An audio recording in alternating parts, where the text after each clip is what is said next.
Well, adding to the tensions in the Strait of Hormuz is Iran's latest attempt to dictate who uses this strategic waterway. Iran's Revolutionary Guards have released a map showing what it says is the country's area of control of the strait. Now, this area includes large stretches of the UAE's coastline and extends beyond the Persian Gulf to the east. Well, Tehran's supposed line of control goes as far as the port city of Fujairah, which the UAE has used to bypass the blockade.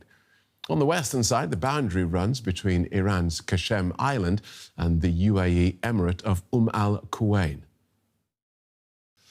Amir Handjani is an energy security analyst and a partner at the public affairs firm Carve Global. He's held positions at leading foreign policy think tanks, where his work's focused on US-Iran relations and Persian Gulf security. Welcome to the day. Thanks for joining us. So let's start with the hot war, as it were. Iran has apparently fired missiles and drones at the UAE for 2 days now. Why attack the UAE and risk the ceasefire? Well, it's a pleasure to be with you. Thank you for having me. The reason why Iran is attacking the United Arab Emirates is because it views the UAE as very much a linchpin of Israel and the United States pushback against Iran's efforts in the Gulf. And it views the UAE as a country that wants a much more aggressive U.S. response to Iran. In fact, the UAE views as essentially wanting to finish the job that the U.S. and Israel started in February with their airstrikes, whereas the other Gulf countries such as Qatar, Oman, even Saudi Arabia are looking for off-ramps and of mediation and a peaceful resolution to the crisis. OK, so Iran sees the UAE as essentially an enemy with the US and Israel, and presumably part of its attack on the UAE, that's about weakening intra-Gulf relationships, because the UAE is already at odds with a number of its Gulf neighbours. Correct. I mean, the UAE stands out over the last 2 decades as it's built very strong ties to the United States, strategic ties even deeper, I would say, than other Gulf countries. But also add on to that, it's a foundational state for the Abraham Accords, which essentially brought Israel out of the closet and into the Gulf economic and security architecture. And because of Iran's hostility toward Israel and the United States, it views that relationship with the UAE, the triangle, if you will, between the UAE, the US, and Israel, as hostile to its interests that seek to undermine Iran's stability and regional influence. And therefore, you see the UAE has come out with very strong statements, even over the last week, that they won't tolerate an Iran that is able to have a missile program, able to have a drone program, which are things that Iran's never going to give up at the negotiating table. As long as they're an Iranian state, there's going to be missiles and drones that it's going to have.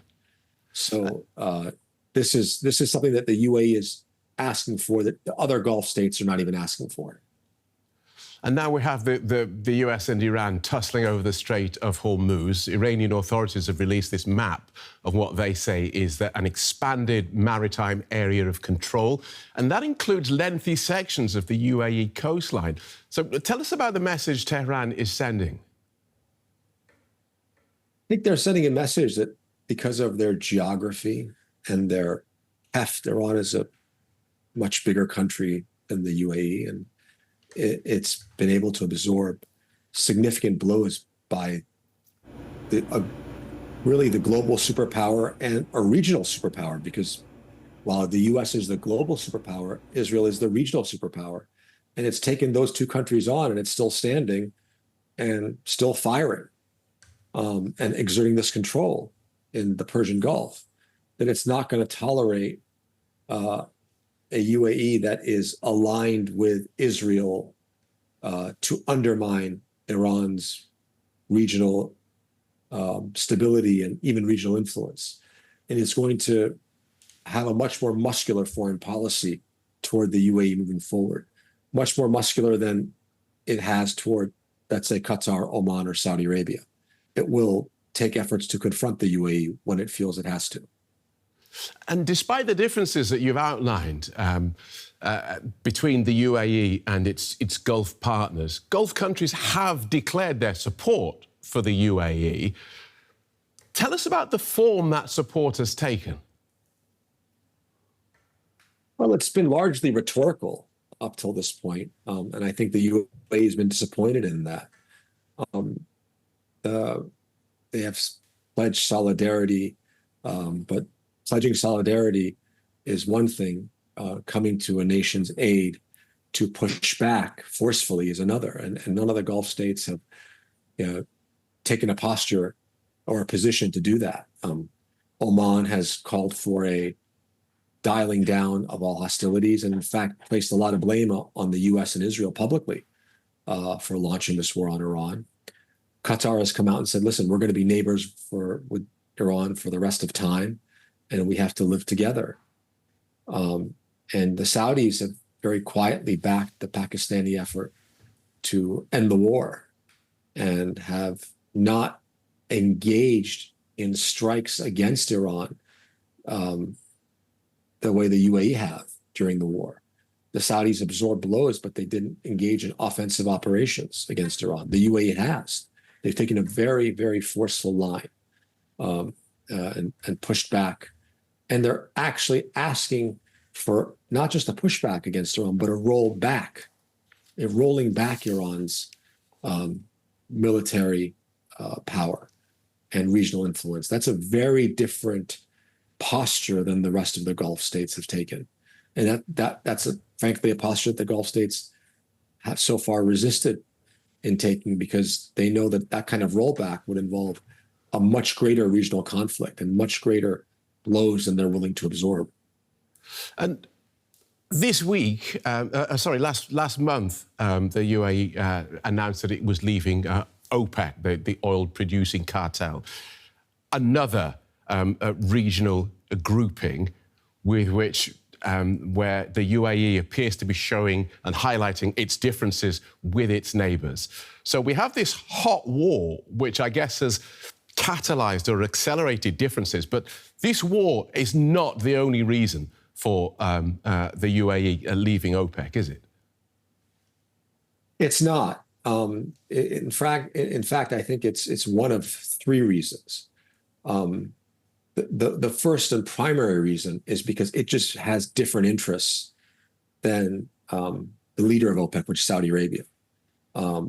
Saudi Arabia's influence within OPEC is undeniable. It's the largest producer in OPEC. But for Saudi Arabia, their economic model is essentially built on high oil prices and managing that flow and production of OPEC to ensure as high an oil price as possible the global economy at any given point can absorb.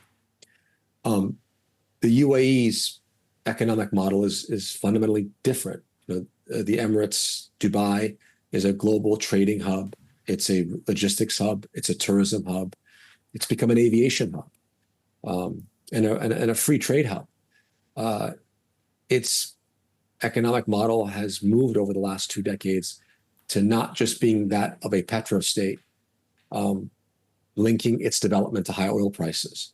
In fact, it's made major investments in non-energy sector, but also in the energy sector, whereby what it wants to do now is double its production.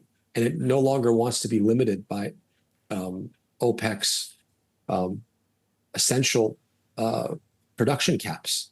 It wants to flood the market with oil and take over market share from other OPEC countries. And therefore, that there is an inherent tension in OPEC because OPEC doesn't want it to do that. And yet, let's just explore those OPEC relationships, because, of course, Iran, a founding member of this oil-producing cartel, yet it has been attacking oil refining infrastructure all around the Gulf. Is the cartel likely to expel Iran for this? Or if not, are they likely to take any action against Tehran? I don't see that as likely because the cartel is being structurally weakened from within once the UAE leaves. The UAE is the third largest producer in OPEC. And what I foresee happening, although we have a long way to go from there, is that once there is an end to this war and some sort of peace between Iran and the United States, whatever form that peace looks like, there's going to be economic relief for Iran. Iran produces between 2 and 3 million barrels a day, and with proper investment can produce more. And that some of that oil will be within the OPEC cartel will substitute for the missing barrels that are no longer there from the UAE. And Iran will want what Saudi Arabia wants within OPEC, which is high oil prices that the global economy can absorb. And so just speculating then about the end of this war, let's finish on the way that this war is likely to have changed relationships around the Gulf. Do you anticipate the UAE and Iran as continuing their presence as sort of outsiders within this regional grouping? Well, the UAE is still in the GCC. It's not going to be. It's no longer in OPEC, but it's still in the GCC and it's still in the Arab League. But I think that what we're seeing as a result of this war is in many ways fault lines within the Gulf states and how they deal with Iran. That they are not as much, to the extent that they were in the past, coordinated in their approach to Iran. The states are going to have bilateral relationships with Iran. Qatar has its own relationship. Oman has very significant historic ties to Iran. And the Saudis, through the Chinese over the last couple of years, have had a de-escalatory relationship with Iran. Whereas, the UAE and Iran, although have very strong cultural ties, had very strong economic ties in the past, are now, those ties have taken a much more adversarial path.